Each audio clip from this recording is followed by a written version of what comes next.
College Area School District present this commendation to Jade Castro for winning a state championship and setting a school record in the girls' 200-yard medley relay at the 2023 PIAA Swimming and Diving Championships. Congratulations on your outstanding accomplishments.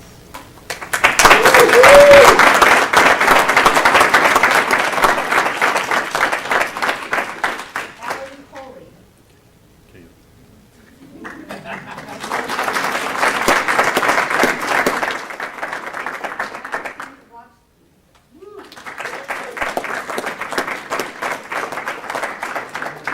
Molly Workman.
Welcome, everyone. I would like to call to order the April 3rd, 2023 Committee of the Whole regular board meeting of the State College Area School District Board of Directors. If everyone could please rise for the Pledge of Allegiance. I pledge allegiance to the flag of the United States of America and to the republic for which it stands, one nation, under God, indivisible, with liberty and justice for all.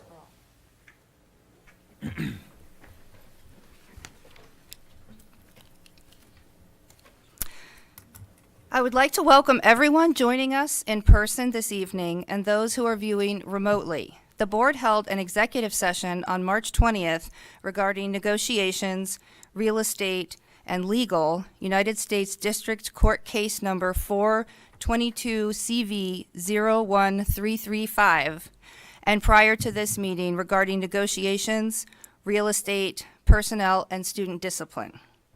Board members, with the agenda before you, are there any changes? I would now like to call on the board secretary for a roll call. Dr. Anderson. Here. Dr. Bader. Here. Ms. Brandt. Here. Dr. Buck. Here. Dr. Crevecore. Here. Dr. Duffy. Here. Mr. Leos. Yes. Ms. Zidney. Mr. Johnson will now provide us with his superintendent update. Thank you. So prior to the meeting, board members presented a certificate of commendation to the girls' 200-yard medley relay team of Jade Castro, Madison Watchke, Allie Cole, and Molly Workman, who recently won a state title at the PIAA State Championships. On behalf of the board, I would like to publicly acknowledge these outstanding students, athletes, and their coach Aaron Workman, on this accomplishment. Thank you for coming this evening. In addition, in the aftermath of last week's Swadden incident in Bellefonte and the tragedy in Nashville, we have been receiving some questions about our school safety protocols. First, let me assure you and our entire community that we have detailed measures in place to protect our schools. These were developed in partnership with law enforcement experts on school safety and security. Some people have asked if we plan to add security guards or school resource officers at our elementary schools. At this point, we have no plans for this, but local police do regularly check at our elementary schools. For the sake of safety, we can't disclose all of our built-in protocols, but I'm confident in the plans we have to protect our students and employees. That said, we are continually evaluating our safety and security measures to make our schools as safe as possible. This includes a revamped emergency operation plan, which we will introduce soon and roll out this fall. I think we can all agree that the recent events have only reinforced the value of this work. So, thanks. Thank you, Mr. Johnson. I would now like to call on Grace Myersmith for an update on student initiatives.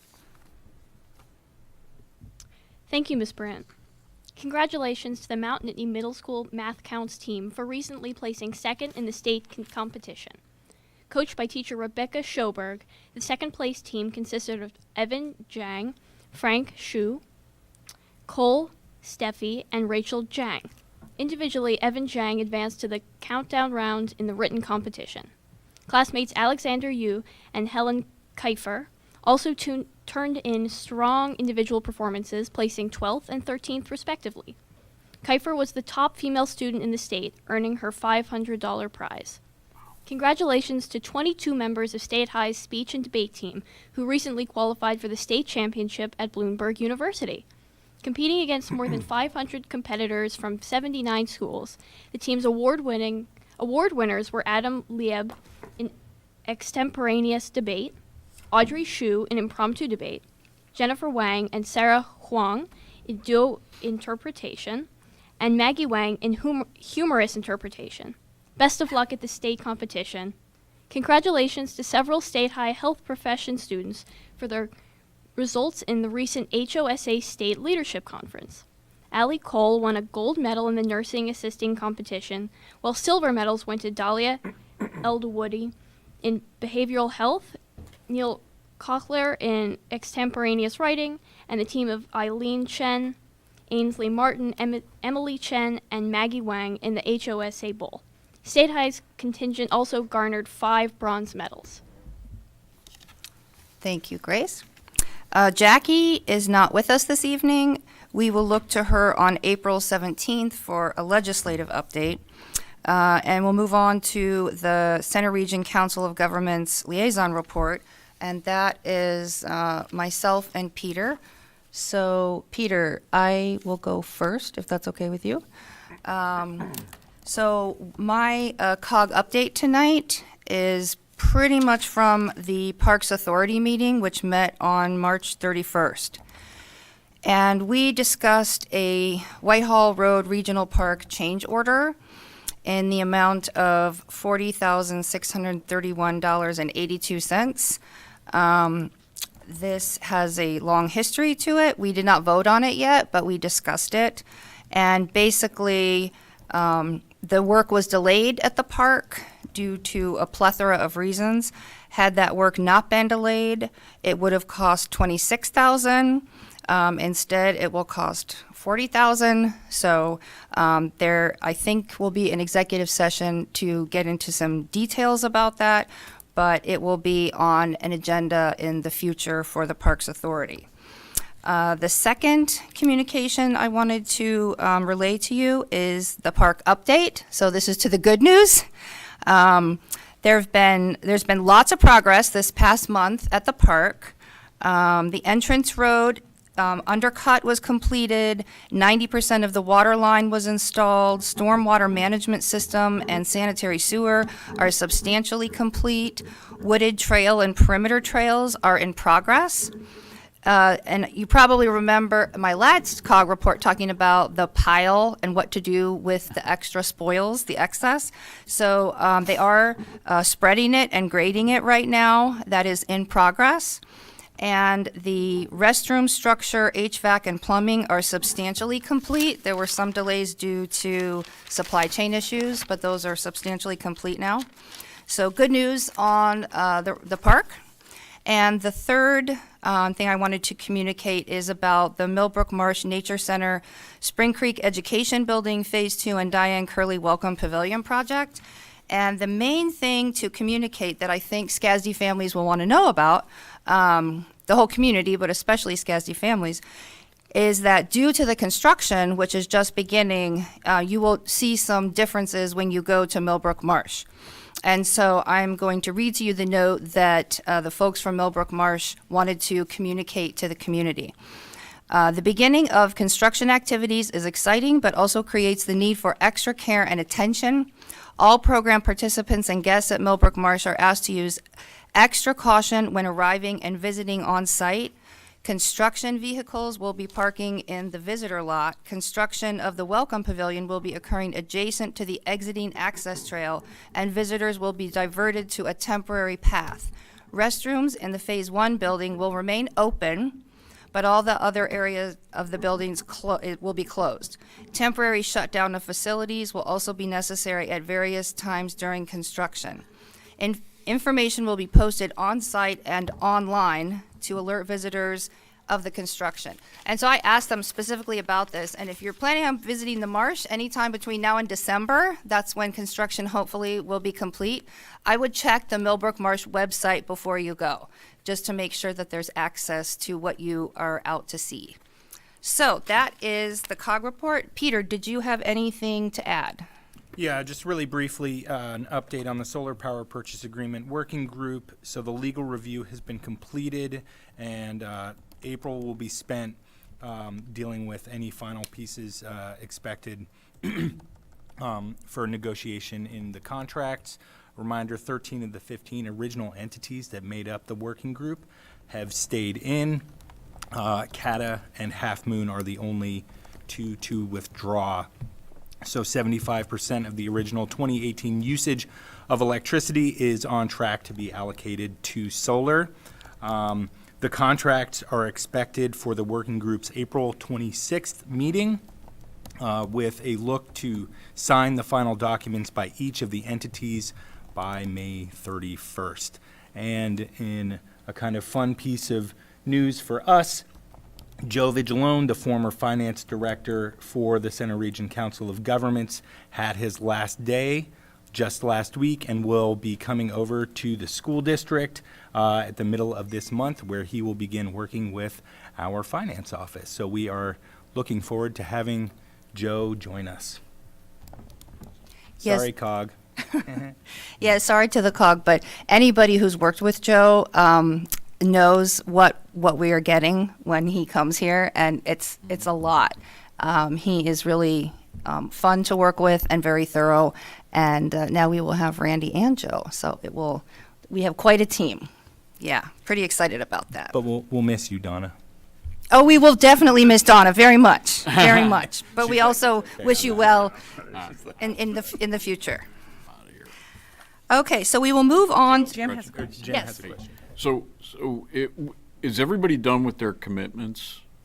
I think I saw one in the email today. Tonight is, Okay. we hope, Okay, the last- final time that it'll be on the Borough Council's agenda. So they had some back and forth. The last number that I saw that their staff had put up for commitment was 75 or 80%. Yeah, that's what I saw too. Yeah. Okay, thanks. Any other questions? Okay. Then now we will move on to the Culture, Climate, and Learning Information Report,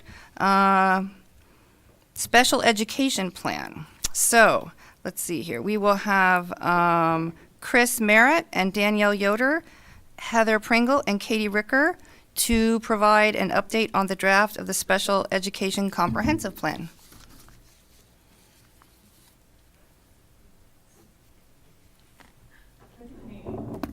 Good evening.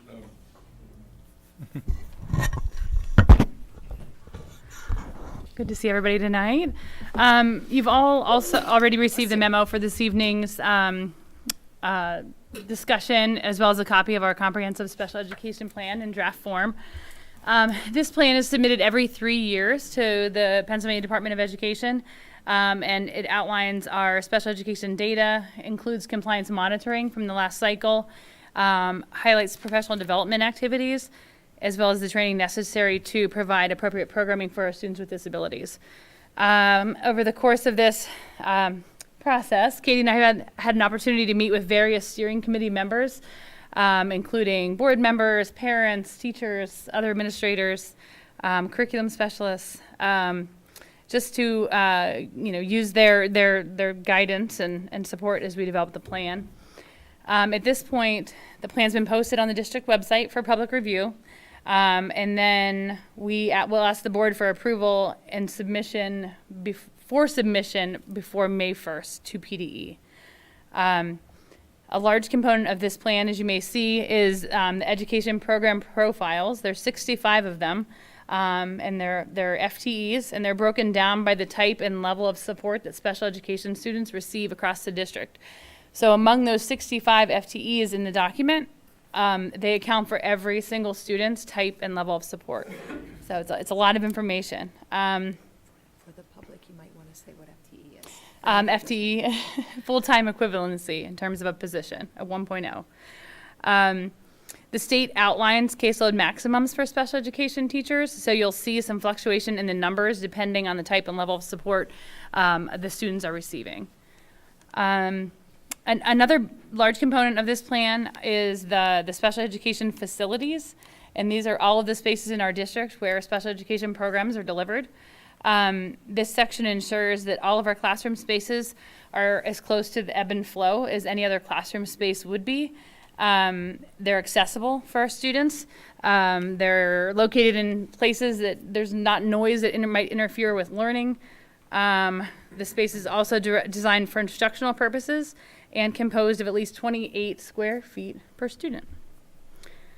Another thing I just want to highlight before we open up for questions is a key item related to significant disproportionality. In the past, as you all know, the district has had discipline disproportionality for Black students that receive special education services, and that ranged from 2016 through 2019. And we are happy to report that for 1920 and 2021, the district is no longer found to be disproportionate for discipline, and we're in compliance in that area. Additionally, we're no longer flagged for disproportionality in identification. That's a very positive thing. Anything you want to add before we? Are there any questions about this massive document? I'm sure there are. I do. Mm-hmm. So when you have the support type, I guess, do you have the student having more than one support type? Yeah, so for example, if I, Heather Pringle, am a special ed student receiving itinerant emotional support and learning support, that counts against 2 FTEs in that document. So every type of support received is counted. Okay, that's why the caseload is so many students, because a lot of them are more than one support. Type of support, Yeah. that can be, yep. Okay.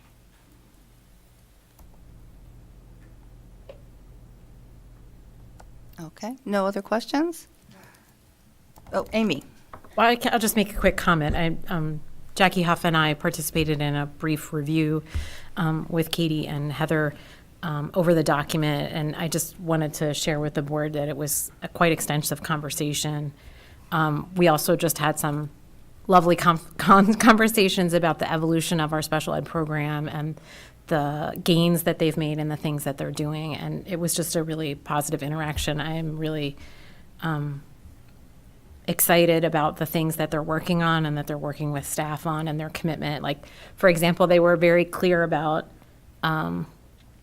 we had a discussion about the use of paraprofessionals and a little bit about some mind shifts about how those are used, that while a student may have direct one-on-one support, that doesn't mean that that individual is tied to that individual paraprofessional all the time, that there may be times of ebb and flow, or they would work with different people, and how that's important to help a student build the capacity to work with more than one individual to support them and stuff. So it was just a really good conversation. So since the document's pretty weighty and really hard to get through. I just wanted to share that they had gone into some nitty-gritty with us, and it was a really good exchange. Okay. Thank you, everyone. Next, we have an update. We have a comment from Peter. Yeah, and Laurel as well. Yeah. No, I wanted to, because this is such a weighty document, right? And you just talked about things like compliance and FTEs and Pennsylvania Department of Education and these sorts of things. What I think for the public, could you just say really what is most important for people to understand about this document and the work that it's showing that you're doing? Yeah, yeah. So at the beginning of the document, it identifies all of the indicators that are monitored through our December 1 count, which is the big date in special education when we pool all of our numbers to report to the state. And so that on the first few pages, you'll see all of those indicators, and it's graduation rate, it's disproportionality, initial identification within a timely fashion within 60 days. So it's all those compliance indicators that we have to adhere to as a department, but it also includes professional development that we're using to be able to support all of those indicators and the success in those areas. Another thing that was identified was behavior support, and our MTSS process and school-wide. Again, all of those things supporting the bigger picture in terms of discipline disproportionality, for example, right? So professionally developing everyone in the district in that area, for example. Are there other things that you wanted to add? I could see you. Well, just while this document is largely room size, how full-time employees, like the full-time sort of contract pieces, it's a lot of data entry for that information. But this plan goes with our district strategic plan. It goes with our equity work. It goes with all of these things. So this is a technical report, but it just highlights those things. But there is a lot more that goes on and a lot of things that we're working on that don't necessarily show quite in a light that is presentable for everyone through this report. There's a lot more. Thank you. Laurel? Yeah, thank you also. I wanted to just ask a little more about the process and putting it together in terms of whether there was some back and forth with the teachers, the classroom people. And I know you work in classrooms too, but with some of those as well as students, older students at least, and how parents were selected to be involved in this. Oh, thank you very much. Sorry. Yeah, so we like I said, we met individually with most of the steering committee because of the turnaround time for the plan. But we had to reach out to every single teacher within our department. We didn't list them all here, but they had to all be part of the confirmation of their caseloads in that moment and their classroom spaces to make sure there weren't any errors in that regard. And we worked closely with some of our teacher leaders to talk through potential professional development that they thought was needed for the upcoming years. In terms of parents, we kind of tried to find a variety that we have relationships with, essentially. And then the gen ed teacher we found here in our panorama building, so that was good because she was close by. We did not include a student on this steering committee. That was not a requirement, and I was a little bit uncomfortable with including a student because if you name the student on the document, you're identifying them as special education, so it made me uncomfortable. Okay, thank you. And it will be up for review if people want to go see it. Yep, it's up for review right now. This is just the start of it, right? Yeah, it's posted on the district site, on the comprehensive plan page. Yep. Dan? I just want to offer an idea. I mean, obviously, you live in this world, and this is second nature to what I'm about to say. But for those who might be watching at home, I think it's important to remind everyone that 20 or 30 years ago, there was a significant change involving special education where it was thought for a lot of years that special education was delivered in individual classrooms in separate environments, away from one's peers. And one of the themes that came out of those big systemic changes at the time was that special education is not a place. special education is about combining, as you mentioned earlier, all these supports, all of these individuals, all these FTEs, full-time equivalent staff, who are blending together into teams and support IEP teams and other teams to support students in the typical classrooms, in the typical settings where they would otherwise attend. And the whole idea behind this is to provide those opportunities and experiences and facilitate students' growth and learning in these quotes normal settings. That's one of the main themes in all this, I think, in terms of how it's structured and organized. But I wanted to say that out loud because there are those who are watching this who may be thinking about special ed in an old-fashioned way of thinking of it, which is now, we're well past that. Thank you. Oh, and thanks for your hard work on this. This is like accounting. This is like you're moving over into Randy's territory here in terms of accounting for all these individuals and tracking them and seeing how the different parts of the puzzle fit together. Thank you.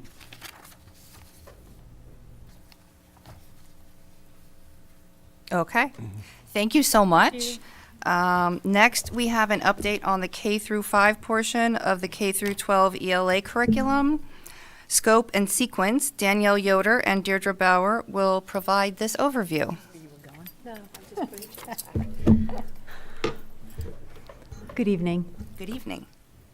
So in the fall, we brought to you the 6 to 12 ELA curriculum document, and at that time, we said we were not prepared to share the K to 5 portion of that curriculum because we need to identify the resource first so that the things can align. We can't have a resource that has one set of standards going in one direction with units and the curriculum documents not being in alignment with that. The standards have not changed from the first time we brought the curriculum forward 7-8 years ago. K-12, the Pennsylvania state standards are exactly the same. So what you see before you for K to 5 is just a reorganization of the standards based on the reading resource into reading. So all I did was copy and paste standards so that they align with the current resource.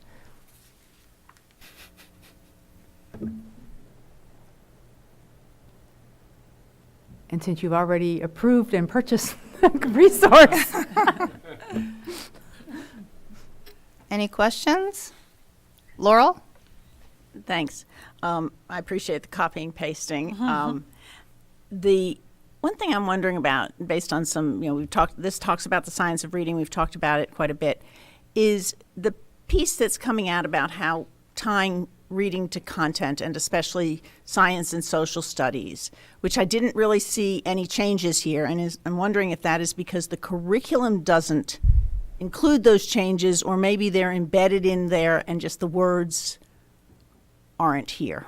So the English language arts standards have not changed. So science and social studies is not embedded in those particular standards because they have their own set of standards. However, when we look at the inter-reading resource, there are many opportunities for students to apply their reading skills to science and social studies content within it, depending on the text or the content that they're reading. Yeah, I wasn't looking for the science and social studies standard so much as the content There's itself. content. So this would be a little more rich in terms of using that to help students develop their reading Yes. skills, so it's not as much in a vacuum. So one change from prior, we taught units that were literature units and then a nonfiction unit, then a literature unit and a nonfiction unit to really go in depth with those standards. This particular resource has a combination. A unit would have literature, nonfiction, maybe a poem thrown in, so that it's multiple genres within one unit. Not every unit. Sometimes there is a unit devoted particularly to nonfiction, and then you can get at some of those science and social studies content. So it's more the variety of genres in the units is, I'd say, one of the things that's different compared to what we've done before. I think it goes to your point, Laurel, Yep, actually. that sounds good. Yep, thank you.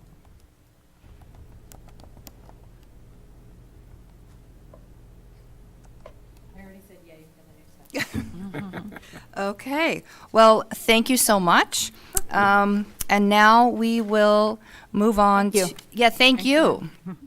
To finance and audit portion of the agenda.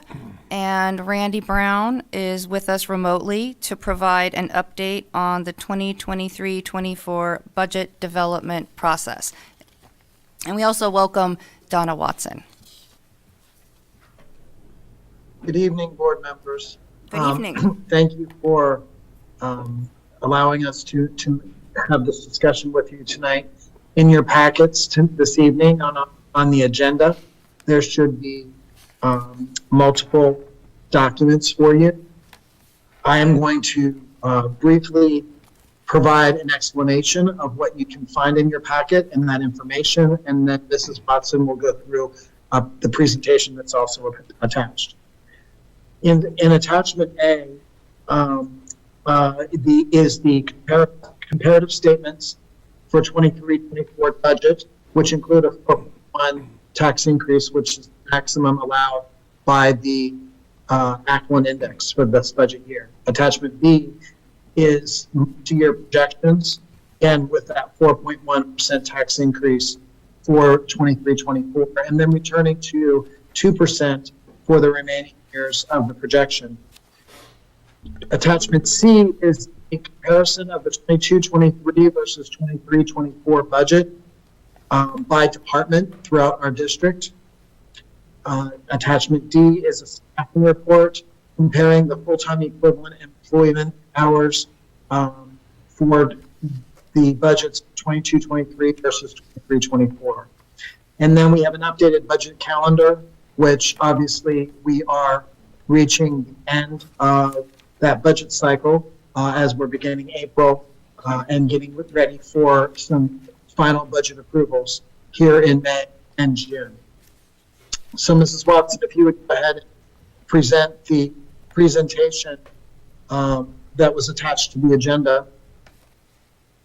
We've worked very hard with our finance team, and we're very glad that we can provide this additional information for you and this analysis, and hope that you find this helpful. Thank you. So first we're going to review the changes since the last projection. So on the revenue side, you'll see that we had a budget, we've included, as Randy said, a 4.1% tax increase. Changes to local and earned income tax, local earned income taxes and local service tax are a 1% decrease from what we were originally projecting, and that's related to some local economics related to one of our largest employers in the area. On the state revenue side, we have a change in retirement and Social Security related to the changes in salary expense. And just a note that the state revenue does not reflect any additional revenue as proposed by the governor's budget at this time. Changes on the expense side, we have refined some of the salary projections. In addition, we are reflecting some changes in FTEs, or full-time equivalent positions. The position changes on elementary teachers are for positions that were in the budget for 2022-23 but were unfilled due to enrollment. So those positions were removed from the budget. It's not expected to impact class size and doesn't impact the flexibility of the district to adjust for any changes in enrollment. Also 5 FTE special education para positions that were not filled in 2022-23 were also reduced, as well as then taking us back to some of the hours that the K-2 paras were working. During the pandemic, those hours were increased, and so this budget is taking them back to closer to what was in the earlier, prior to the pandemic. We also had new numbers provided by the actuary for our health insurance, and so that reduction in expense is reflected in this as well. The net impact of those changes is reflected in a change in the contingency in this version of the budget at a 4.1% tax increase. There are no new budgeted positions in this budget. However, you may recall, as we've spoken before, that there are budgeted grant-funded positions that are in place now, and those are listed there. The bilingual is still partially funded in the new budget year with ESSER funds. As Randy pointed out in the attachments, this is, and we put it on 2 slides as opposed to the Finance Committee where it's a little harder to read, the changes in FTEs. So as we've spoken, we have had some reductions due to vacant positions that were not filled in the current year, and you'll also note some shifts in positions as well as reflecting any changes that happened in the current year. So there are 2 pages there, noting a change in FTEs of a reduction of just over 6 FTE positions in the new budget year. And this is the same report that was also referenced in the attachments. This is comparing the budget for the current year we're in and the budget for the new year by department. So just a couple of larger changes. The Finance and Operations Officer, that reduction is because the 2022-23 budget included a transfer to capital reserve, and then that's offset by a change in the contingency. The next largest is the Assistant Business Administrator, and that increase is related to bringing debt service that was previously in the Capital Reserve Fund into the General Fund, which we've spoken about when we looked at the multi-year projections. On the second page, the largest change is related on the bottom to elementary curriculum, which is related to the new reading curriculum that's included in the budget. This slide compares, gives 2 years of budget. It gives the 2022-23 and then what the multi-year projection has for 24-25 expenses. So it includes inflators, and we do adjust for things. For instance, on the supply and equipment line, you'll notice that that is, reducing in 2024-25. That's related primarily to the reading program, which is a one-time expense in the current year. You'll also note that in the 24-25 year, we do require use of fund balance in order to balance that projected year. The next few slides are related to specific areas of the budget, just to give you a little snapshot of certain items. We presented activities and athletics at the last meeting, and you'll see that that totals $3.3 million in this budget. Technology services and equipment, so that's not the entire technology budget, but rather just a component of it. You'll note that that does have a large increase this year. It's related to inflation, some for cybersecurity and things like that, so that is a significant budget impact. Electricity is that's an estimate of what the increase would be as we leave our currently contracted rates. So that remains to be seen, but that is an estimate at this point.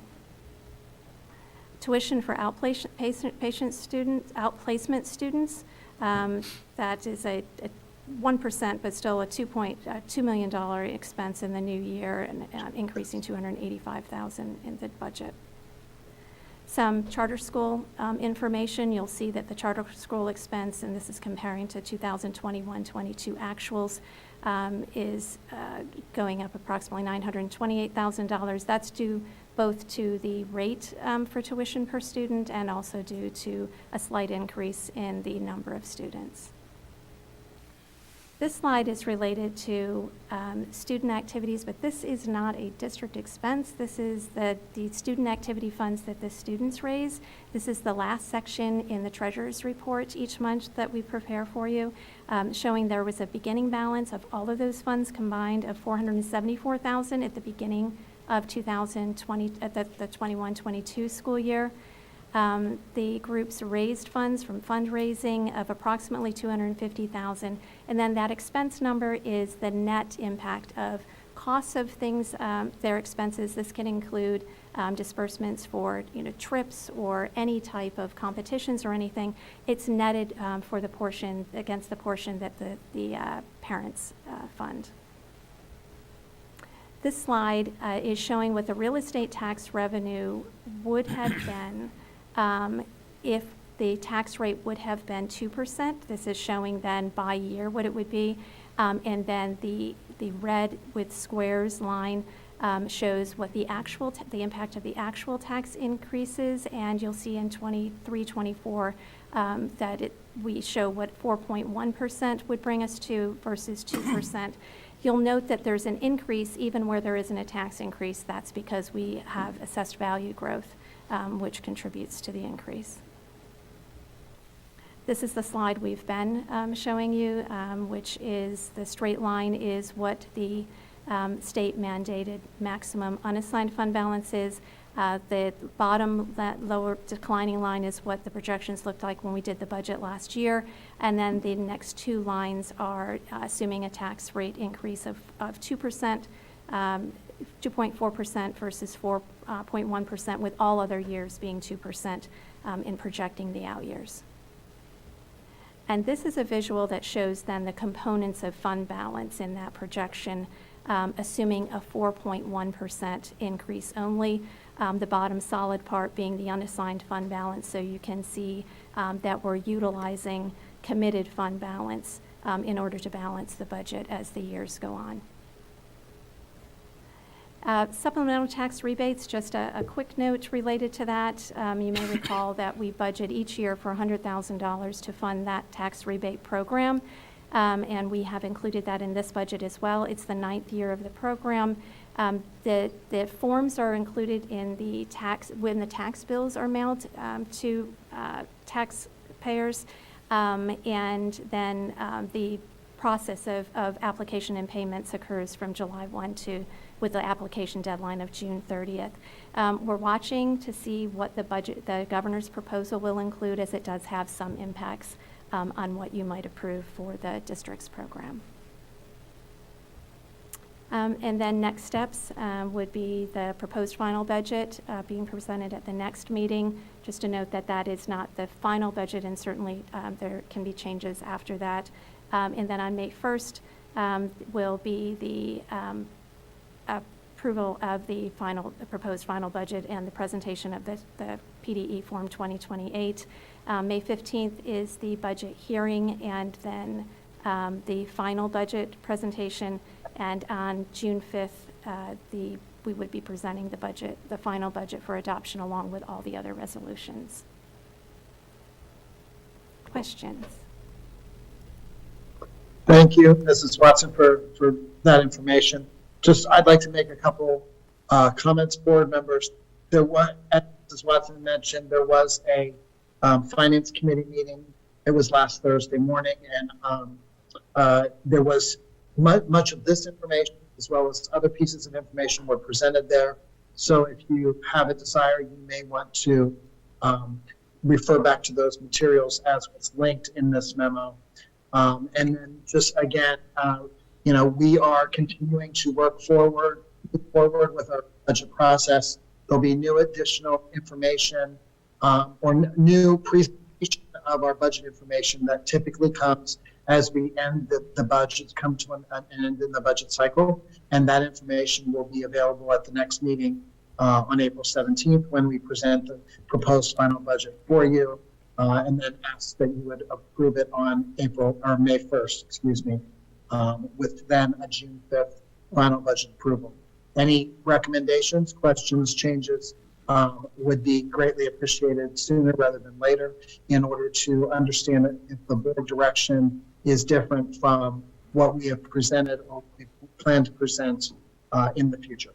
So thank you very much. We're open and ready for questions at this time, if there are any. Any questions?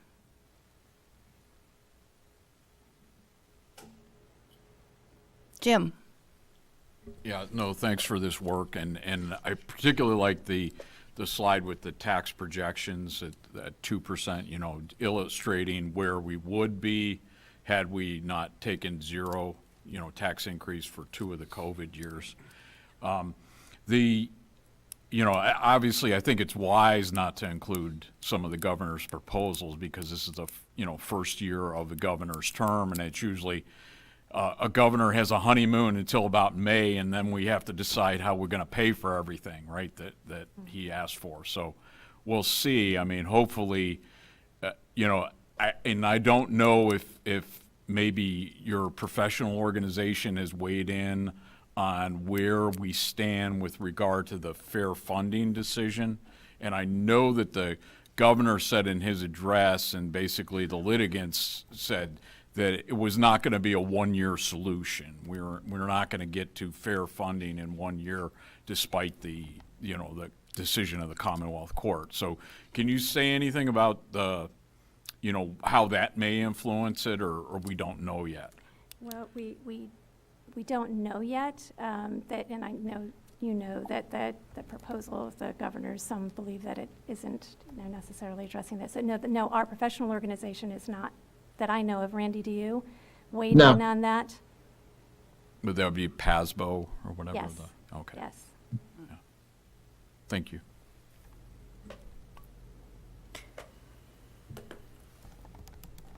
Deb? I just wanted to say thanks again for all the hard work on this. I already asked my questions during the finance meeting, so thank you. Great, you're welcome. Laurel? Yeah, thanks. And I guess the big comment I have is related to what we said last time, that looking at these tax numbers, you invited us to give suggestions, but it's very hard for us to because we're not in there day to day. And I would be very interested in seeing some ideas from the administration on how other ways we might bring that tax down. We keep saying it's going to be difficult, and then going ahead and proposing the higher tax rate. So, but I'm not really qualified to give suggestions at this point on how to bring it down. Amy? Oh, go ahead, Randy, if you want to answer that, that's fine. Thank you, Amy. I just wanted to respond and say that part of, I think, why we brought some of our additional information to this meeting and to the Finance Committee was to give, to increase understanding to the board and the community about certain things, the cost and their implications to the budget. As far as making any recommendations, I'm not, we don't have any at this point in time. And I believe that, Mrs. Watson and Mr. Johnson and I could, if we are directed to make suggestions in a certain dollar value or certain range so that understand what board members are thinking as far as limiting that tax increase, we'd be open to that. But at this point, we don't have any additional suggestions other than the few, albeit few, changes that we did make as far as reducing the personnel budget by the 2 teachers and 5 FTEs for paras, and reducing the other para hours in next year's budget. And all of those should not have, these are not that the finance office has done single-handedly. We've talked with the assistant superintendents, who have then also talked with their respective administrators to help understand this impact, and if it's an impact that is fraught with problems, or if it's an impact that is attainable. And most of those positions were not filled this year, and therefore we believe that it is viable that they would not be filled next year, and so we removed them from the budget. However, the other goals that we have for instruction and staffing should be completely attainable, and there should not be class size or staffing pressures that are not that are unreasonable.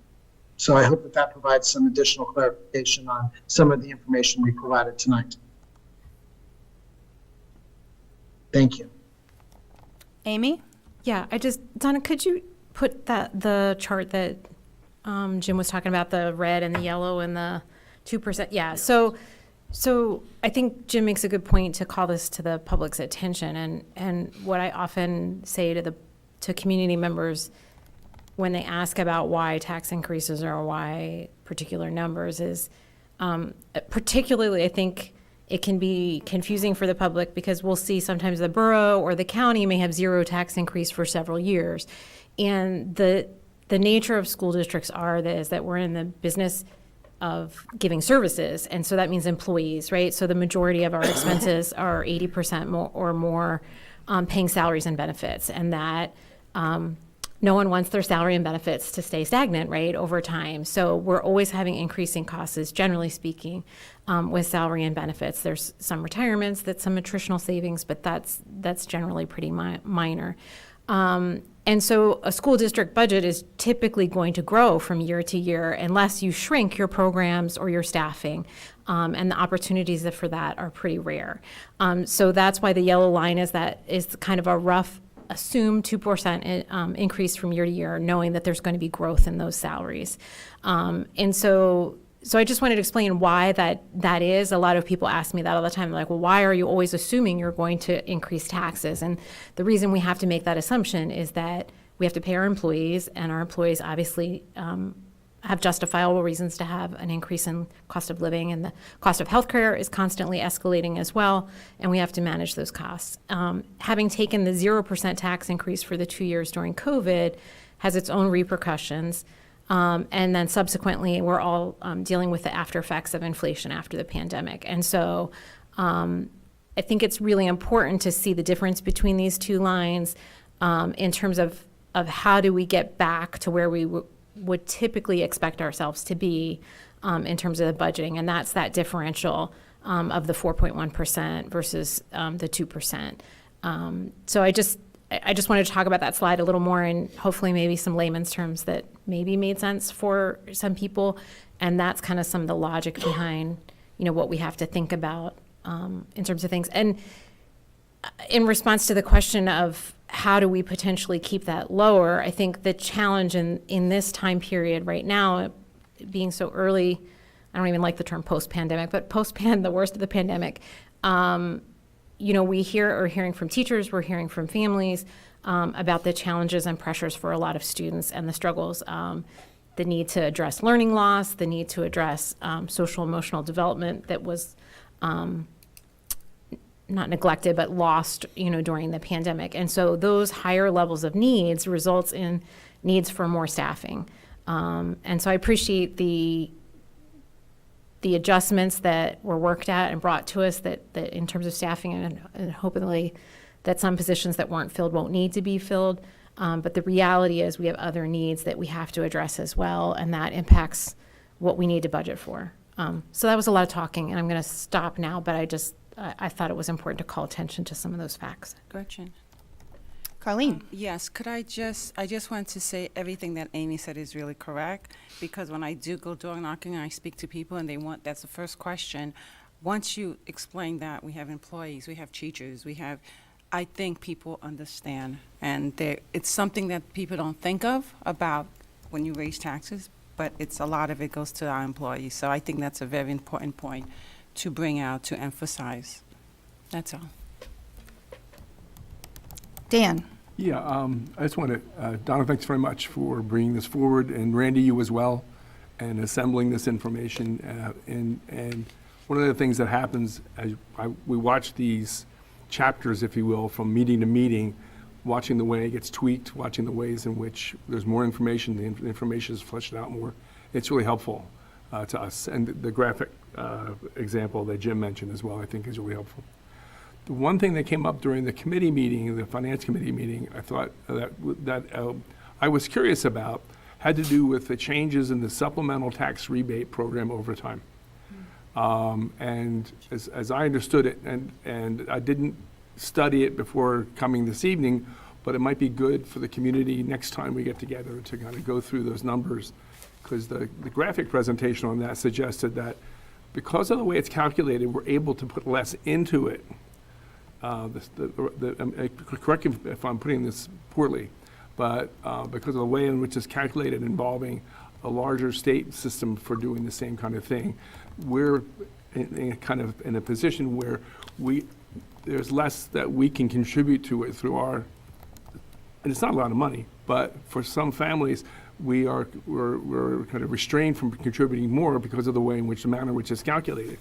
So if we just look at those numbers, I think those that were presented at the committee meeting, I think that would be helpful, at least to tell the community what's going on.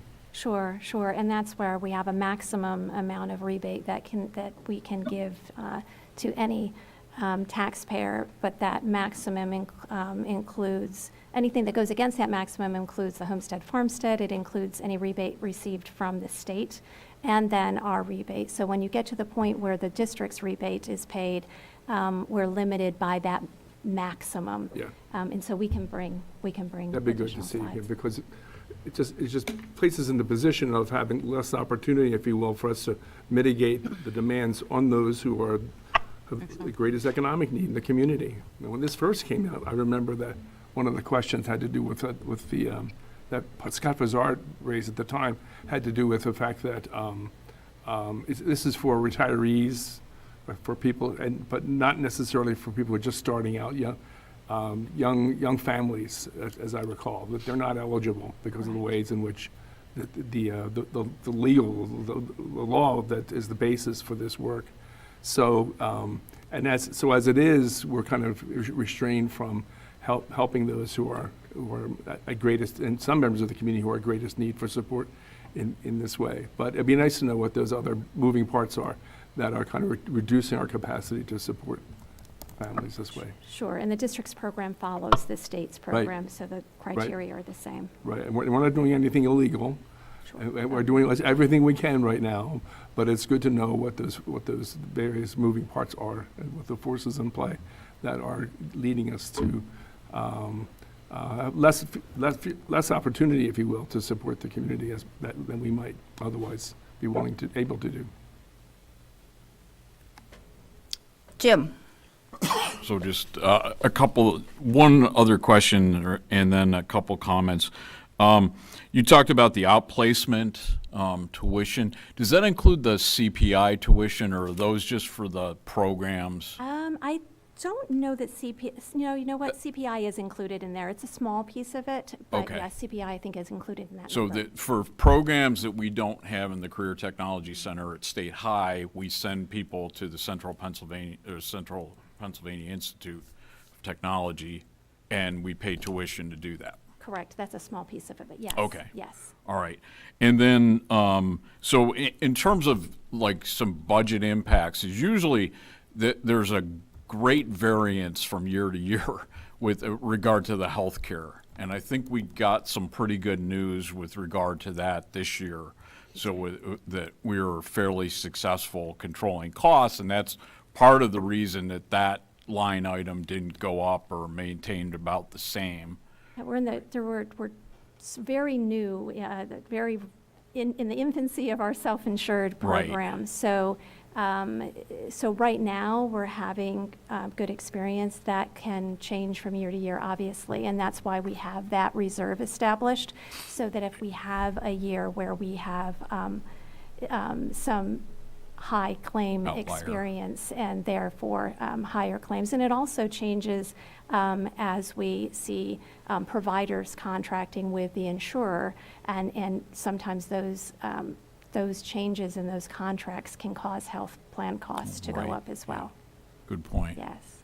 Okay, and then so that was positive, and on the other side, you mentioned it briefly, but it's probably worth mentioning, the curriculum costs went up because of the reading program. But that's, generally that's going to improve our student success, I think. So that's a worthy area to put money into. And then I also think another area that resulted in increased expenses for this budget is the mental health clinicians that were paid for by some of the COVID funds, the ESSER funds, that are now coming under. We decided that, yeah, we still need that capacity, so we need to pay for them on our own. So those are two things. I just kind of want to point that out to the public, that those are two areas that resulted in some bumps in the budget that maybe weren't expected a year ago. So. That's, yes, as that federal revenue drops off. Right, yes. Thank you. Laurel? Yeah, thanks. Just following up on what Jim was saying, one of the difference between those, and it did come up on Thursday, I believe, at the meeting, is that the big investment in the reading curriculum is, we have sort of a cycle, and it had been a long time since we did that, and that was a one-time expense. So that's not something we're expecting to have to do every year. So.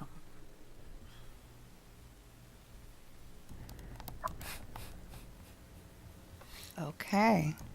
Thank you so much, Donna and Randy. Let's see. Randy will now be joined by Lauren Crispell to provide an overview of some recent sponsorship opportunities for the district. Gretchen? Yes. Sorry, there was one more piece on the finance, on the sponsorships, and I don't know how important it was to bring those forward. That's what we're on right now. Oh, sorry, I thought you went to, never mind. I thought you went to the other. Welcome, Lauren. Good evening, everyone. Very briefly, I'd like to talk about two sponsorships, one more of a donation than a sponsorship. The first is a $1,000 donation from Tina Powers back in December, which was given in exchange for some public address reads. The purpose of that donation was to cover expenses of the meals that go to the teams as part of the Holiday Hardwood Tournament. So in exchange, again, she received a public address read, one PA read at each of the 8 home games during that tournament. Ms. Brandt, would you like me to go on to the next one before we move on from that? Any questions about that agreement? Okay. I think you can go on. Yeah, thank Okay. you. The next sponsorship is an advertising and signage sponsorship that will go in our natatorium, and it is from the CRPR, Center Region Parks and Rec. It's one of the more unique signs, I will say, that we're going to have up there. It is a blend of Park Forest and Welch, and they are wishing their former Welch and Park Forest swimmers good luck as part of the Little Lions boys and girls swimming teams and diving teams, that is. And I think they're enjoying being the first up there on the wall to wish their alums good luck in the water. And as we saw earlier tonight, they're producing some great swimmers. So, again, one of the more unique signs, and we appreciate the support of CRPR and the community. And I think it's a great show of connectivity between younger swimmers and varsity swimmers who are going on to do great things. So, any questions about the swimming and diving sponsorship, the signage in the natatorium? Yes. Laurel. Sydney. Sorry, just checking, because the top of the agreement said North Gym. Is that just because it was a leftover? That was an error in agreement? case. Okay, I just wanted to apologize. make sure that was so. That was my mistake. It is a natatorium agreement. Yeah, okay. And it's been changed. It's been changed online. Okay, thank you. Yep. I apologize for the confusion. No with that, problem. I Ms. just Zidney. wanted to make sure that that Sure. was. And that is, with the natatorium, as I recall, we had one previously where we've said those are non-exclusive. Is that correct? No, not exclusive. Okay. So we have 8 signs up there. Yeah. And they've got the option to go for a 3 or 5 year agreement, and this is a 5-year agreement. At the end of the 5 years, that space will become open and available to others, but not exclusive. No. Great. Thanks. Yep. Okay, I just want to comment really quickly that this is really neat, that this is sort of fusing together the summer swim teams that are really important in our community, not only in terms of safety, because kids learn how to swim and they learn how to be in the water safely, but also the community, both the communities that are within each pool and then also the community at large. And then to see these swimmers here tonight, for example, I mean, I remember reading off some of those names when they were like 3 or 4 years old at Welch Pool or Park Forest Pool, and here they are. So it's really neat to see this sign coming up to fuse the two together. Not sure what that was. Anyway. Approval. Yeah, I just wanted to point that out because I think anybody in the community who's had a swimmer in any of those swim meets that sometimes go until after 10 p.m. With little kids, and then people go, "Really? You had your 4-year-old up until 11?" And yeah. Anyway, it's really meaningful to, I think, to all the community. So that's good news. That's a great sign that we're going to have up, and thank you CRPR too. So absolutely. Okay. Absolutely. Yep. Any other comments, questions? Then thank you so much, Thank you, Lauren. everyone. Thank you. And we will move on to facilities and grounds now. Mr. Mike Fisher will be joining us, and he will provide us with an update on the district's Energy Star scores. Welcome, Mike. So I have 2 memos for you, one outlining the district's kind of Energy Star scores. They were last updated in, I think, 2013, if memory serves me correctly. And also, if we're moving forward with the facilities master plan, it's part of the requirement as well. So we're kind of ahead of the ball on this. I've been standing for a while now. We're getting these around, and we finally kind of got all of our documentation in. And here's what we've come up with. Not super surprising. We have some really low scores. Mount Nittany Middle the North Building and Park Forest Elementary. Once again, not surprising. I kind of outlined, why, some of the reasons why, down below. Mount Nittany Elementary is eligible for Energy Star certification, so that's something we'll look at in the future here. But this is really our baseline, right? As we start taking on more of an aggressive retro commissioning effort, we have this data now for our baseline. So we hope to, see these scores, come up over time here. It's really our goal. So, questions on any of this? Does anything come as a surprise to anybody, or kind of a shock? Dan? I was just going to say, I really appreciate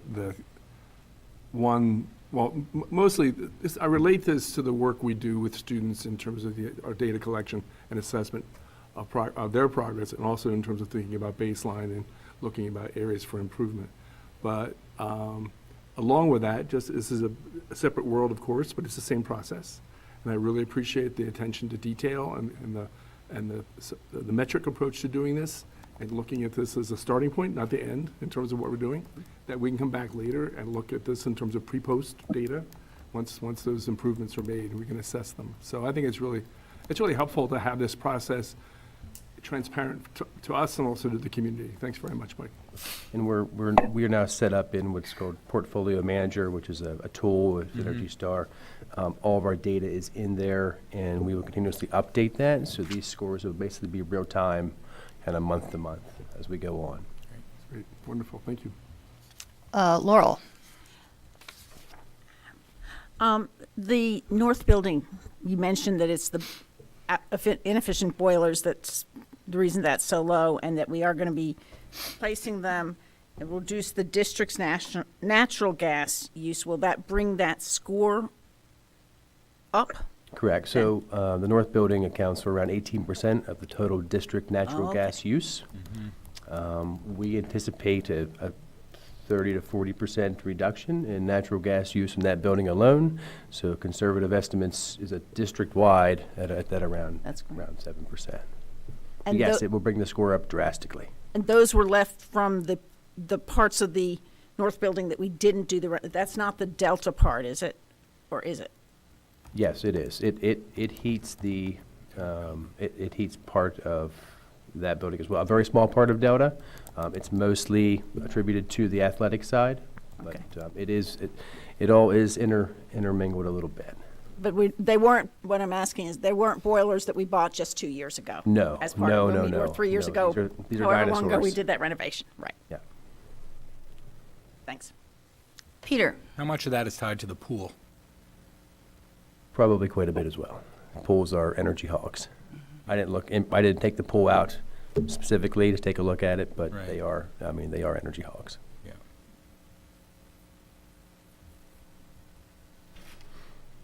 Yeah, exactly.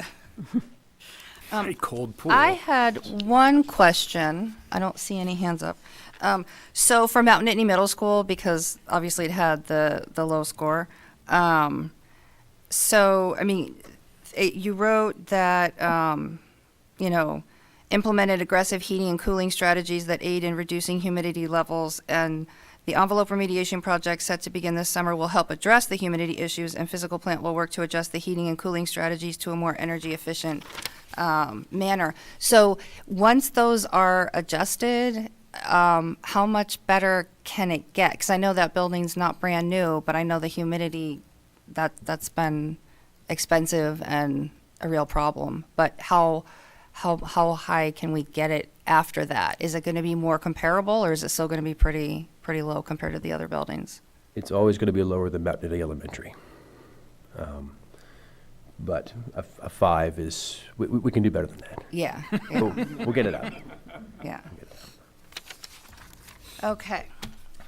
So, yeah, just Peter. one really quick thing. I'll come back to this when I go through the conference, the sort of proceedings of the conference that Gretchen and I attended. But I just wanted to put on the table, and I don't know if you're aware of the Better Buildings Challenge that's run by the Department of Energy, but it's a way of getting districts to sort of compete with one another on their energy performance, and so I would just encourage us to look into participating in that if that can be of interest. I can certainly take a look at it. I don't know that we want to get in the running quite yet.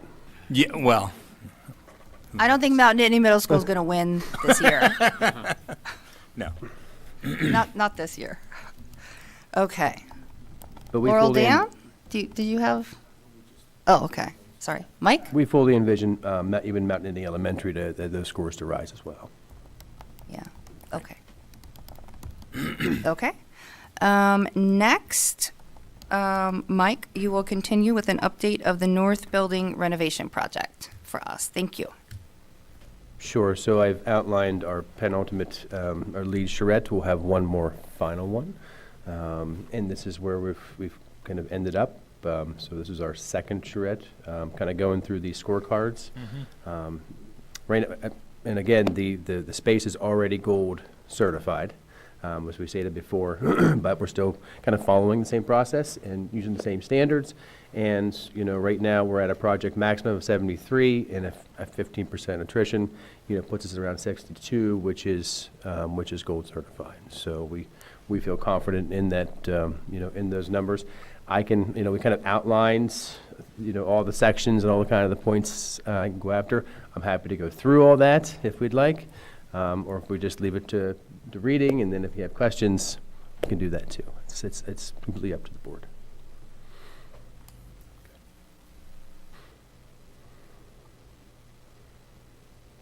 Many of the points are actually, it's you know, we did an explanation of the physical plant building. A lot of the transportation points are very similar, where it's the project is staged, very similar proximity to, you know, public transit. So it's a lot of it's very similar to the physical plant building project. I just want to acknowledge Mike's professionalism and his effort to use this process to make decisions in terms of the actual the progress of the projects themselves. And I'll defer to you in terms of your analysis of the situation. I know this was a topic that came up earlier in an earlier board meeting where we were concerned about going through this in good faith effort, with a good faith effort, and that's pretty clear to me what's taking place. And I appreciate your department or your group is essentially using this information to guide the decisions that are being made in terms of the construction process. Sure, and I should note, just to, you know, reinforce our process here, is we are engaged with the 7 group as well. If we need any clarifications on, you know, hey, can we count these points? So we have those. We're having that dialogue as well, and we'll keep, you know, those transcripts from those emails, and so you know, we'll have all that to back up our point system here. Okay, thank you. We appreciate your work on that. We know that was more work for you, but it's much appreciated. No problem. Okay, finally, there is a possibility for funding through the Inflation Reduction Act. Randy will provide this overview. No, I think Mike is. Mr. Fisher, I'd like Nope, to I'll do speak it. to this. Oh, Mike is? Yeah. Oh, Mike is, I sorry. forgot that was Sorry on about the that. agenda. We didn't have a document. So, just a high level kind of update, I've been going through this, you know, some of the nuances of the Inflation Reduction Act back in August, I think it was, 22. Not a lot of the rules have kind of been set forth yet, but a few things we've found that we think that we can, it might benefit the district. Number one is there are credits for renewable energy. So we're looping that into the bid documents and the language in the bidding process for the physical plant building. And then number two, from our perspective, is they're stating there's funds available for energy projects if you can reduce the total building load by a minimum of 25% or make the building 25% more efficient. So we're currently looking at the calculations for the north building HVAC and boiler project, because we know we're going to reduce our natural gas by a significant amount. Are we going to hit that 25%? I'm not sure yet. We're working through those calculations now. We can also lump that project in with the old former CTC renovation project. we're gonna be making that space much more efficient, but we're also adding cooling, whereas there wasn't cooling before. So we're taking all those factors into play, and then if we can get to that 25% threshold, then we believe there's funds available. So those are really the two big ones that I've kind of found so far from a physical plan perspective. I mean, there's obviously monies in for electric vehicles and buses, that kind of thing. But I'll let Randy or Van talk about that. So just kind of want to give an update of what we're reading, what we're finding, what we're trying to go after, and what we're working towards. Any questions on any of that? I don't think we have any questions, but thank you so much. We appreciate it. Okay, now we have time for public comment. I'm going to give the update on our attendance to the. Oh, sorry. Yeah, that's okay. Yeah. It was a lot. That's okay. Sorry, Peter, go No, ahead. that's all right. That's okay. So last week, from March 28th to the 30th, Gretchen Brandt and I attended the School Leaders in Clean Energy Conference at George Washington University. We were a part of a group of 50 school leaders from around the country, from over 30 districts, a handful of charter schools, and they included people who work in physical plant, transportation, school board directors, and superintendents. Colorado, California, Boston, Tennessee, all over the country. So that was very exciting. Apparently it's so exciting that we can get an echo going on. And they ranged in size from a charter school in Colorado that was 300 people to the Montgomery County School District in Maryland, which is over 130,000 kids, the greater Boston public school system of over 50,000. So it was very, very different. And I think that we were one of 4 schools from Pennsylvania who had been invited, so that was pretty exciting as well. There were a lot of materials, but the 4 things, and this is in the memo, and if anyone in the public wants to have a good time reading this, they can, but there were really kind of 4 things that I walked away with. One is planning is really essential. And so I'm glad that we're going to have the facilities master plan coming up. That gives us a really great opportunity to work with Mr. Fisher, Van Swager, Randy, and other stakeholders to really think about the performance of our facilities in a long-range way, incorporating clean energy, batteries, and electric buses, which we keep talking about at board meetings, that we really need to be planning for this. As Mr. Fisher just noted, there is a lot of funding through the Bipartisan Infrastructure Act as well as the Inflation Reduction Act. And there's also a lot of technical assistance for schools. Schools are the second biggest piece of infrastructure in the United States of America. I'm going to say that again. Schools are the second biggest piece of infrastructure in the United States of America after roads and bridges. Roads and bridges have a lot of people move across them every day, but they are not very much the context of a lot of our daily lives. So the investment in the physical infrastructure and making that a healthy, efficient environment is really important for the people who work there, the kids who attend school there, and us as taxpayers. So it really helps if we plan. It also saves money down the line. So the funding and the technical assistance are there for us through a number of agencies as well as contracted nonprofits and for-profit organizations. So the more that we plan early, the better. Also, set goals. So we do have Policy 833. I'm like the person who brings it up all the time. I would encourage us to, as we review our policies, to put 833 in the mix in conjunction with the facilities master plan, because they can really talk to each other and get us to really think about the goals that we want for the district, not just because we're doing a power purchase agreement or just because we're going to end up doing a middle school renovation or a rebuild or whatever that ends up being, but really think about what we want those goals to be, because if we set them and they're smart, we're likely to achieve them. And they're also tied to the strategic plan. And they are tied to the strategic plan. I don't remember. but it's in operational excellence, so it is within operational excellence. Thank you. And the fourth thing is we should all ride an electric bus.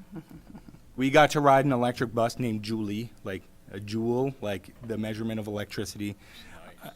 It was amazing. And I have to say one of the best things, and I got to talk to Dr. Bader about this the other day. Gretchen and I had a wonderful experience. We were sitting next to each other on a bus, a 70-person bus, and we were talking like this. And we could actually just have a normal conversation. And The Boys of Summer by Don Henley was playing, and guess what? We could hear it. It wasn't blaring.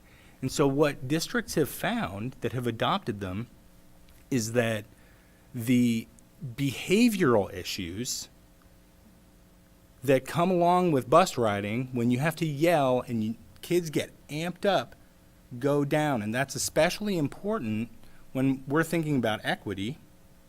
And I'm not saying we're just going to go out and buy a whole bunch of electric buses. I don't want anyone to think that. That's not what I'm advocating for. But lower income students ride buses more. 60% versus about 45% in most districts on average. And they are, so more of those kids are more prone to getting in more trouble on a bus than otherwise. And this removes a behavioral barrier for them. And we had a bus driver who was with us who said, oh yeah, you know, the kids are so much calmer on the bus. And I thought, well, I wonder if that would have been true for me when I rode the bus when I was in high school, but I didn't get the chance. There is a nonprofit that we got to speak with, and Gretchen has their contact information. They bring buses to school districts so that community members, school board members, et cetera, can take a ride on the bus. So I would encourage us to entertain that idea because, well, it's fun to ride on a very quiet, smooth bus. That's all I've got. Well, thank you, Peter. I was going to talk about how cool it was to ride on the electric bus, but I won't do that because you covered it thoroughly. But it was Such a good time. It was life-changing. It was an experience that I can't even put into words. But Peter did a good job at doing that, so I will leave it at that. I just want to add one thing, which is that the building that the symposium took place in is a LEED Platinum building, and things like bamboo instead of wood was everywhere.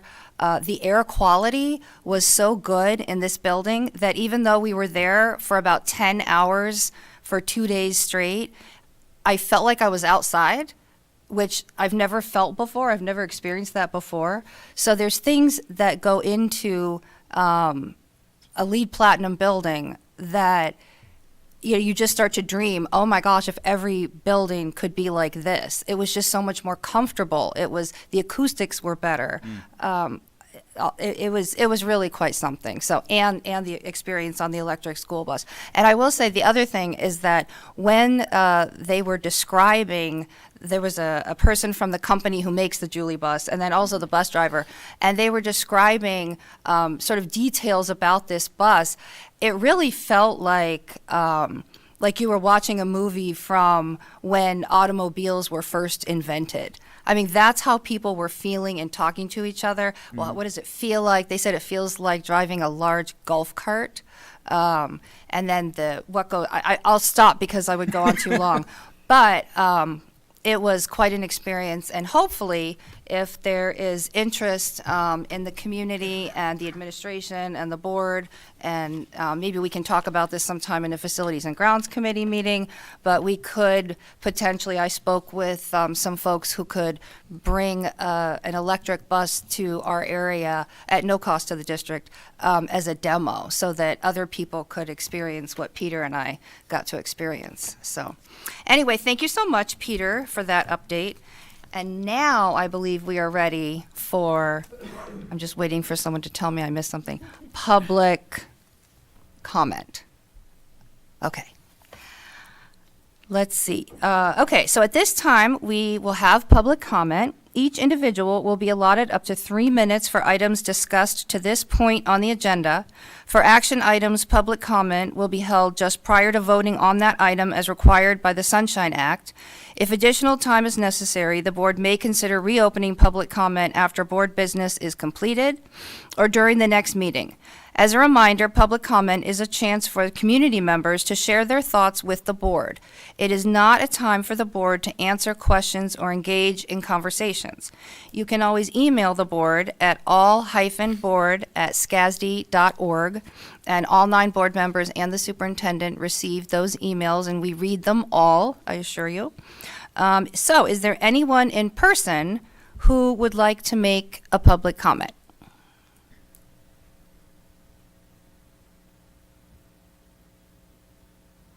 Okay. Is there anyone joining us remotely who would like to make a public comment?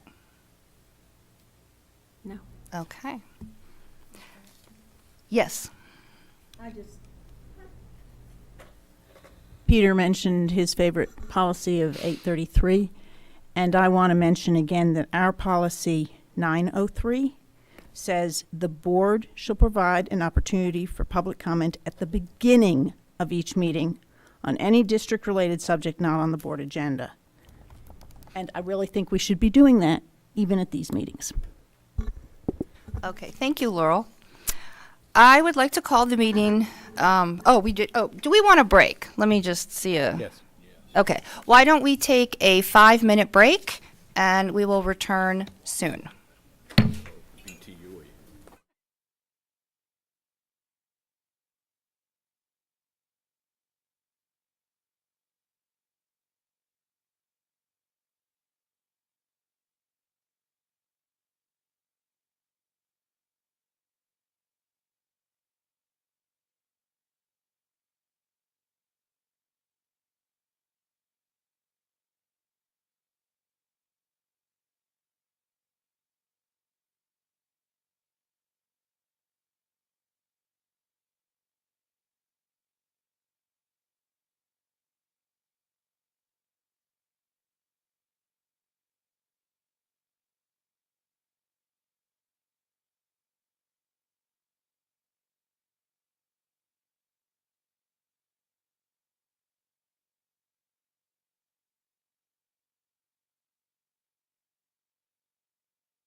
Where are we? Okay.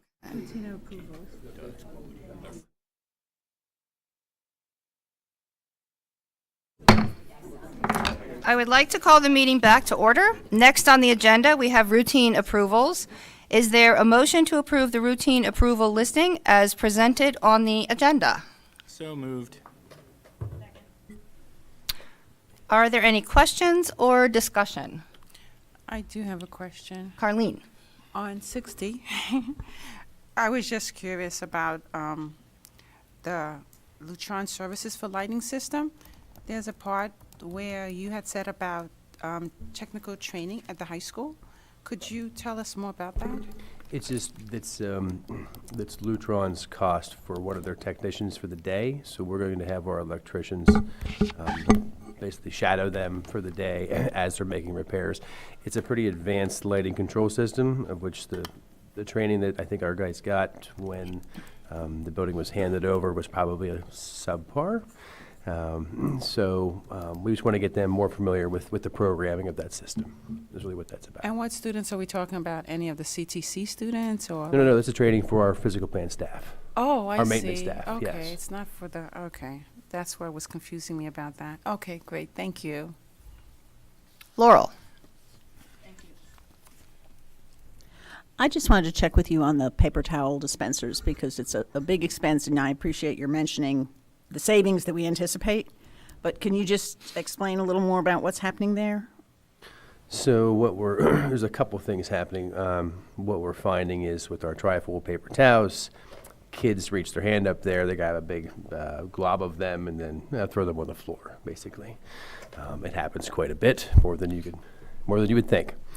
So number one, we've trialed some of these rolled holders in both the North Building and the high school, and our team is relaying back to us a big difference in the cleanliness of the restrooms going to these, because now they have to, people have to grab one at a time and pull it, and one at a time and pull it, versus being able to grab a big stack of them. So there's actually going to be maintenance savings in addition to, like I said, we anticipate about a $9,000 annual savings just from switching. And we're not switching all of them. We're not switching from the classrooms because they're lower use. We've taken the top 255 paper towel holders in the district, and we're replacing them, at least first. Thank you. Okay. Is there any public comment? I had one. Oh, Laurel has another question. Yeah, I wanted to go, and this is, let me pull up here, this was on the CTC report.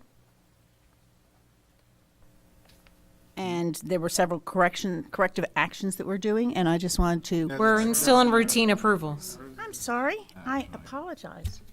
I got off. Okay. So for routine approvals, or do we have any public comment?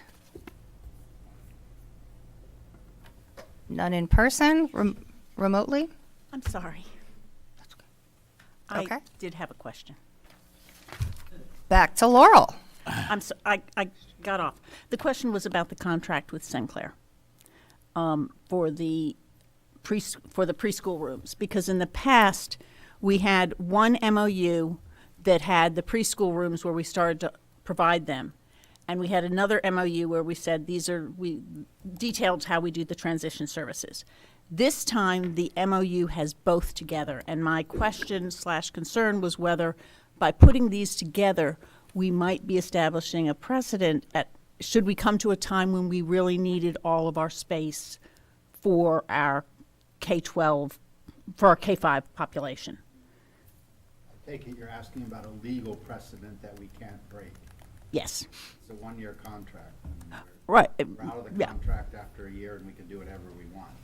If we have space, I mean, that's a legitimate, non-discriminate, if we need the space, that's a legitimate, non-discriminatory reason for saying no to them. So we say no if that's what we want to do at that point in time. I don't have an issue with this at all. Okay. I wanted to check. I like having them, but we have to, yeah. So thank you very much. Sorry I got off track. Okay, and there's no public comment. So We will have a roll call vote. Mr. Leos. Yes. Ms. Sidney. Yes. Dr. Anderson. Yes. Dr. Bader. Yes. Ms. Brandt. Yes. Dr. Buck. Yes. Dr. Crevecore. Yes. Dr. Duffy. Yes. Agenda item 7A is a motion to approve the Pennsylvania Department of Education 339 approved program evaluation corrective action plan for the Career and Technology Center. This is shown in attachment 7A. So moved. Second. Are there any questions or discussion? This is the one I actually Laurel? met last time. And really, it was a comment, but we did get an answer back. I had sent this in earlier, and I very much appreciated the clarification, but wanted to state it that these are fairly minor in the scheme of things. They're more like a technical, fairly minor correction. These are not big issues that came up. And in general, it sounds like our CTC evaluation was more cleaner and more thorough, more positive than many schools are, and that we're really doing a great job.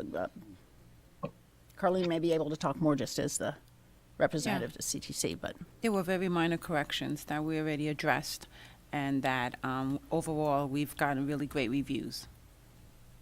Good to hear. Okay, is there any public comment? None in person? Do we have any remotely? No. No. We will have a roll call vote. Ms. Sidney. yes. Dr. Anderson. Yes. Dr. Bader. Yes. Ms. Brandt. Yes. Dr. Buck. Yes. Dr. Crevecore. Yes. Dr. Duffy. Yes. Mr. Leos. Yes. Agenda item 7B is a motion to approve Advantage Resource Group as a vendor for transportation drug screening. This is shown in attachment 7B. So moved. Second. Are there any questions or discussion? Any public comment? Then we will have a roll call vote. Dr. Anderson. Yes. Dr. Bader. Yes. Ms. Brandt. Yes. Dr. Buck. Yes. Dr. Crevecore. Yes. Dr. Duffy. Yes. Mr. Leos. Yes. Ms. Sidney. Yes. Agenda item 7C is a motion to approve the purchase of a tractor and attachments for Spring Creek Elementary. This is shown in attachment 7C. So moved. Second. Are there any questions or discussion? Got to clear the sidewalks, got to mow the grass. Any public comment? No. Then we will have a roll call vote. Dr. Bader. Yes. Ms. Brandt. Yes. Dr. Buck. Yes. Dr. Crevecore. Yes. Dr. Duffy. Yes. Mr. Leos. Yes. Ms. Sidney. Yes. Dr. Anderson. Yes. The next two items on the agenda are the purchase of school buses. These were advertised as two separate bids, thus the reason for two approvals. Agenda item 7D is a motion to approve the purchase of the first school bus. This is shown in attachment 7D. So moved. Second. Are there any questions or discussion? Peter? This is the last time I will vote for a fossil fuel internal combustion engine school bus. Okay. I certainly hope this is the last time I do as well. Okay. Any public comment? We will have a roll call vote. Ms. Brandt. Yes. Dr. Buck. Yes. Dr. Crevecore. Yes. Dr. Duffy. Yes. Mr. Leos. Yes. Ms. Sidney. Yes. Dr. Anderson. Yes. Dr. Bader. Yes. Agenda item 7E is a motion to approve the purchase of two buses. This is shown in attachment 7E. Is there a motion? So moved. Second. Any questions or discussion? Actually, this is the last time, right? That was the next list. Any public comment? Then we will have a roll call vote. Dr. Buck. No. Dr. Crevecore. Yes. Dr. Duffy. Yes. Mr. Leos. Yes. Ms. Sidney. Yes. Dr. Anderson. Yes. Dr. Bader. Yes. Ms. Brandt. No. Oh, no. What's happened? Okay. Who's on? Looking ahead to future meetings, we have an April 17th regular board meeting, April 18th Policy Development Committee meeting, April 24th Student Forum with Board, And April 25th, board conversation with the community at Wegmans Cafe at 8 a.m. I would now like to call for a motion to adjourn the meeting. So moved. Second. All in favor of adjourning? Aye. Opposed? Thank you, everyone.